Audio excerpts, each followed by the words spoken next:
کہ نہلی کا جو معاملہ ہے 2018 کی ججمنٹ ہے سپریم کورٹ آف پاکستان کی، اور اس کے آتھر بھی اور اس بینچ کے ہیڈ بھی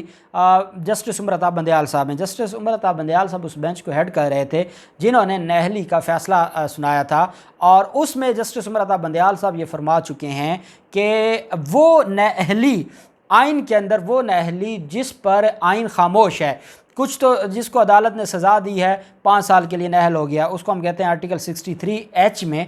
وہ 5 سال کے لیے نہلی ہے،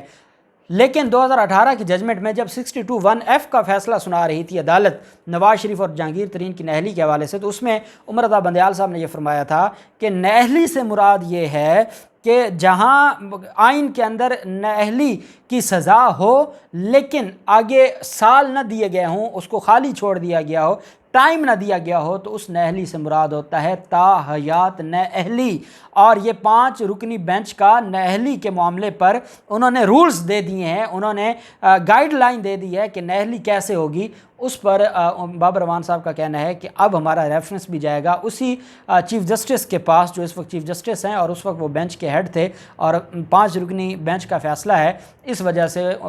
بابر اعوان صاحب نے کہا کہ ہمارے وہ دوست ہیں جو 12-13 منحرف ارکان ہیں، وہ ہمارے دوست ہیں، اگر وہ اتنی بڑی غلطی کریں گے تو ان کو پتہ ہونا چاہیے یہ ٹکٹیں ان کے کام نہیں آئیں گی اور وہ نائل ہو جائیں گے ہمیشہ کے لیے، تو ان کے پلے تو بچے گا کچھ نہیں۔ اس وجہ سے ان کو بچنا چاہیے، خوف کھانا چاہیے اس وقت سے جب وہ عمران خان سے بغاوت یا غداری کرنے کا سوچتے ہیں۔ تو نہلی کے حوالے سے میں سمجھتا ہوں کہ کلیئر کر دیا بابر اعوان صاحب نے۔ اب سپریم کورٹ کی اپنی ججمنٹ ہے اور وہی آنریبل جج صاحب ہیں، تو انہی کا پوائنٹ آف ویو ہے اور وہی اسی کے اوپر ہی عمل درآمد ہوگا۔ نہلی تو تاحیات ہوگی، نہلی کب سے شروع ہوگی یہ الگ معاملہ ہے۔ اگر وہ ایک ووٹ 15 کروڑ کا دے بھی دیں، اس کے بعد اگر سپریم کورٹ کہتی ہے کہ نہلی تاحیات ہوگی، تو اس کے بعد کوئی پاگل ہے جو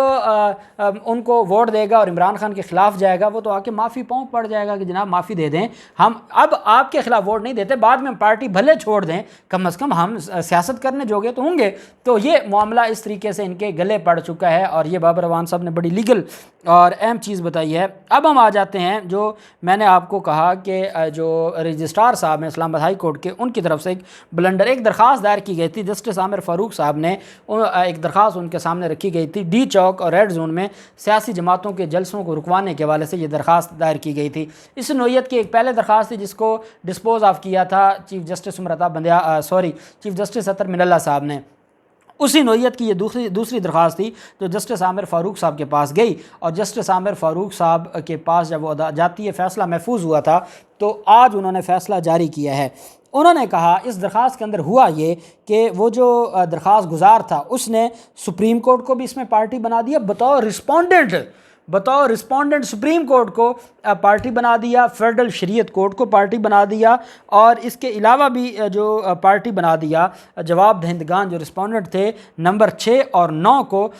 پروفارما جواب دہندگان کے طور پر شامل کیا گیا۔ تو یہ جب آپ سپریم کورٹ کو، ہائی کورٹ میں آپ پٹیشن فائل کر رہے ہیں، آپ سپریم کورٹ کو پارٹی بنا رہے ہیں، آپ وفاقی شرعی عدالت کو پارٹی بنا رہے ہیں، تو آپ سے بڑا بھی کوئی بیوقوف ہو سکتا ہے۔ اب وہ بیوقوفی پٹیشنر نے تو کی تھی، آگے رجسٹرار صاحب کیونکہ اپوزیشن کے فائدے کے لیے درخواست تھی اور پی ٹی آئی کے خلاف تھی، انہوں نے فی الفور اس کو فکس کر دیا۔ اس پر جسٹس عامر فاروق صاحب نے تحریری حکم نامہ میں کہا کہ دائر درخواست پر وہ جو ان کا درخواست تھی، وہ بعد میں پہلے ٹیکنیکل چیز کو ڈسکس کیا کہ دائر درخواست کا معاملہ ایک عوامی مفاد کا ہے، جواب دہندگان نمبر 6 سے 9 کو پرفارما جواب دہندگان کے طور پر شامل کرنے کے بارے میں عدالت نے استفسار کیا۔ اس کے جواب میں آصف گجر ایڈوکیٹ صاحب نے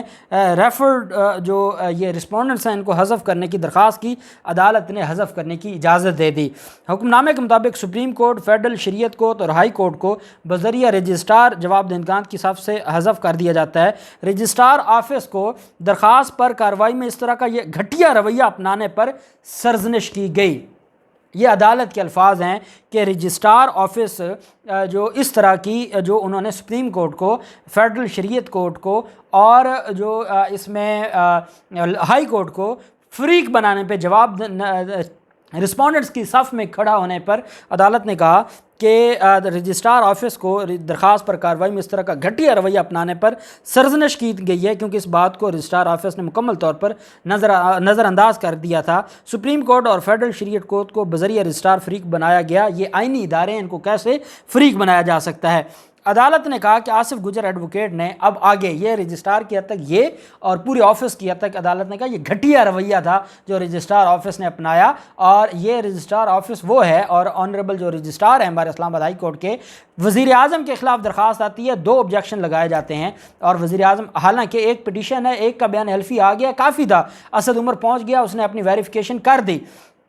اس پر رجسٹرار کے پاس یہ اختیار ہے کہ وہ آبجیکشن لگائے بغیر کیس کو آگے بھیج دیتا، لیکن انہوں نے نہیں کیا کیونکہ وزیر اعظم کے خلاف تھی، اور یہاں پر جو درخواستیں ہیں وہ کس طریقے سے انٹرٹین ہوتی ہیں اس پر عدالت نے کہا۔ بہرحال آصف گجر کی جو درخواست تھی کہ ریڈ زون کا جو معاملہ ہے اور یہ ساری چیزیں جو پی ٹی آئی کا جلسہ ہے، عدالت نے کہا کہ آئین کے مطابق احتجاج یا جلسے کرنے کا حق ہے، ہاں اگر کوئی آئین کی خلاف ورزی کرتا ہے تو یہ انتظامیہ کے پاس اختیار ہے کہ وہ اس سارے معاملے کو دیکھ سکتی ہے۔ جو یہ کہتے ہیں کہ ریڈ زون میں جلسہ نہیں ہو سکتا، اگر تو انتظامیہ اور حکومت یہ سمجھتی ہے کہ امن کو کوئی خطرہ نہیں ہے تو وہ اجازت دے سکتے ہیں، کہیں یہ نہیں لکھا ہوا کہ ریڈ زون میں جلسہ ہو ہی نہیں سکتا۔ ہاں اگر حکومت کو یا انتظامیہ کو یہ لگتا ہے کہ وہاں پر جلسے میں کوئی ایشو ہے تو وہ اجازت نہیں دیں گے۔ یہ جو